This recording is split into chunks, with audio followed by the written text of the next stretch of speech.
ఎందుకు ఫ్రై నల్లగా అయింది? మంచిగా బాగా ఫ్రై చేసినావు కదా? బాగా ఫ్రై చేసిన నూనెలు అయితే కారం వేసినాక ఫ్రై చేస్తే మాడిపోతుంది అనమాట. అందుకే నేను నూనెలో బాగా ఫ్రై చేసిన. లాస్ట్ కారం వేసి ఒక 2 నిమిషాల నుంచి దింపేసుడే కదా? ఇంకో అన్నం అయితే ఫస్ట్ వేడి వేడి అన్నం అంటే అన్నీ వేసి ఇంకా మాదైతే ఏమంటారు లివర్ ఫ్రై అర్లబొత్తల ఫ్రై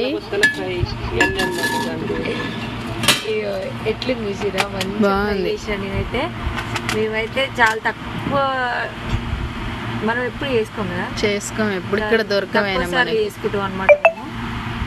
మీరు ఎంతమంది వండుకుంటారు ఈ కూర? అందరు వండుకుంటారు అనుకో. మేమైతే మీకు ఎంతమందికి ఇష్టమో కామెంట్ చేయండి. నాకైతే చాలా ఇష్టం.